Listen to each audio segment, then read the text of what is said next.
Alors, salut Karl, tu es hypnotiseur, et depuis quand? Alors, ça fait depuis de nombreuses années que je m'intéresse à l'hypnose, je dirais depuis mes 16 ans. Comme tout le monde, j'ai dû essayer sur mes proches, mes collègues, tout ça. Et depuis quelques années, j'ai fait des stages pour vraiment perfectionner ma technique. D'accord, mais dis-moi, c'est dangereux l'hypnose?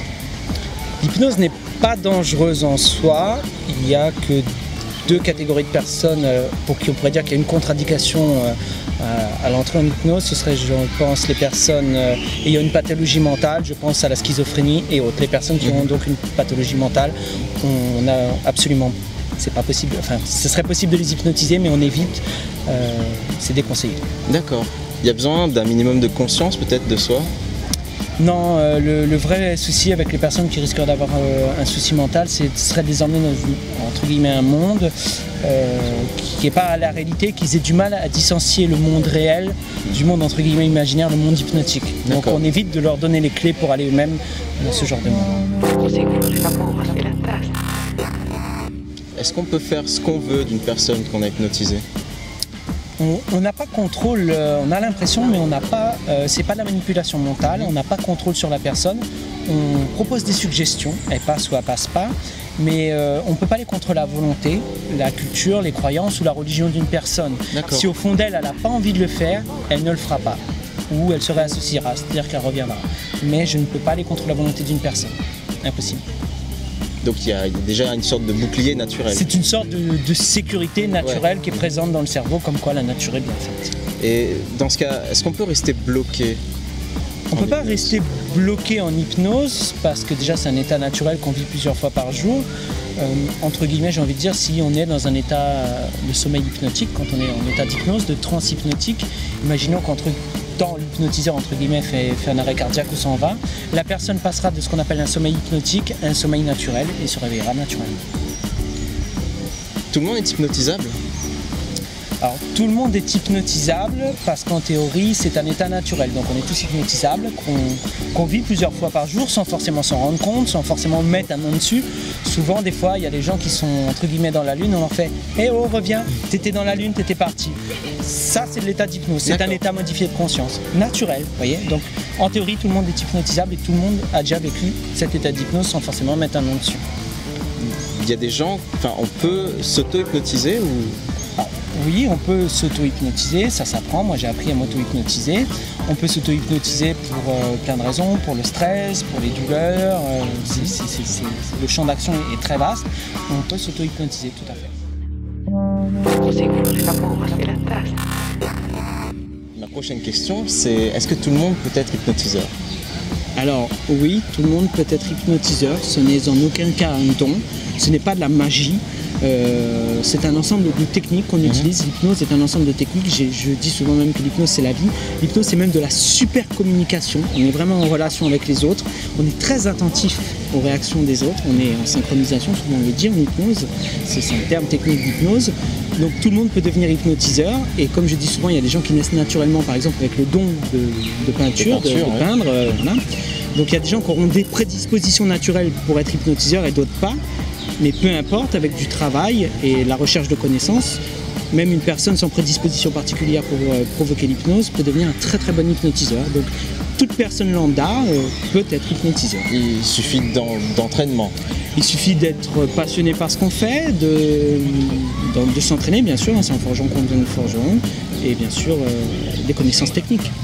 Existe-t-il différents types d'hypnose? Alors oui, il existe différents types d'hypnose. Il y a l'hypnose de spectacle qu'on peut voir à la télé, dans les cabarets, comme Mesmer, qui est très connu en ce moment à la télé, artiste québécois, bien sûr. Et l'hypnose de rue que je pratique, je ne suis pas le seul en France, ni par exemple aux États-Unis à pratiquer l'hypnose de rue. Et il y a l'hypnose médicale et clinique, qui est généralement l'hypnose ericksonienne, de courant ericksonien, du Dr Milton Erickson aux États-Unis. Mais on peut trouver, c'est plus rare, d'autres courants comme l'hypnose hellmanienne et kapasienne. Beaucoup plus rare, il est vrai. La majorité de l'hypnose clinique médicale dans les hôpitaux, c'est Erickson, Milton Erickson, ericksonienne donc.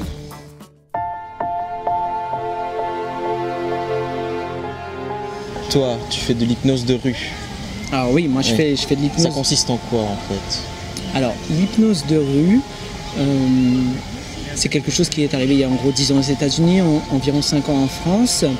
Le concept de l'hypnose de rue, c'est d'aller à la rencontre des gens dans la rue, d'aller à leur rencontre et leur proposer gratuitement de vivre l'expérience de l'hypnose, leur présenter l'hypnose, leur expliquer rapidement c'est quoi, et leur faire vivre des phénomènes hypnotiques, alors on les présente de façon ludique, afin qu'ils se rendent compte que déjà ça existe et de toute la potentialité qu'a l'être humain en lui.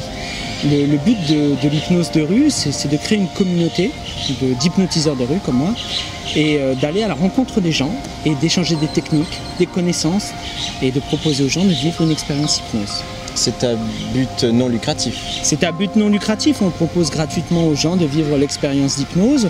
Moi, si quelqu'un me dit qu'il veut apprendre l'hypnose de rue, j'apprends gratuitement. Le but, c'est de partager les connaissances, de partager sa passion pour l'hypnose aussi. Voilà, tout simplement. C'est une histoire de passion. Ah oui, bien sûr, l'hypnose, c'est toujours une histoire de passion. Ça se voit. Est-ce qu'il y a besoin de croire en l'hypnose pour être hypnotisé?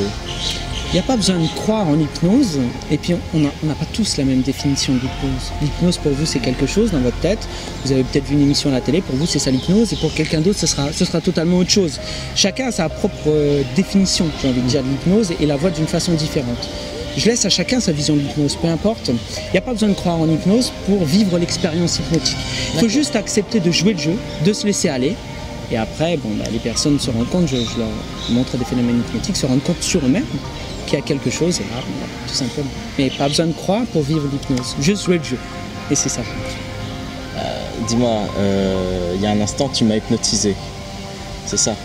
Alors il y a quelques instants, effectivement, j'ai fait des tests sur toi pour voir si tu étais réceptif à l'hypnose. Sans ces tests, on ne peut pas savoir si les gens sont réceptifs ou pas. Il s'est avéré que tu étais très réceptif à l'hypnose. Et dans le langage technique, j'ai mis ce qu'on appelle chez nous un ancrage.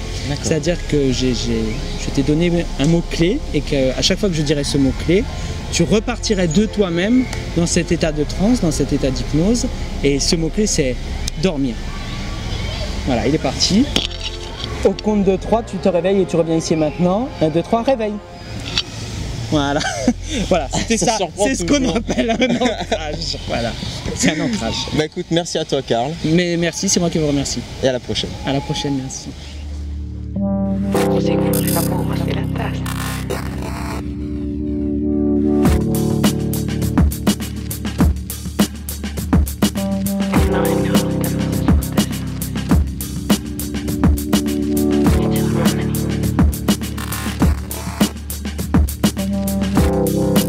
Così come la può, la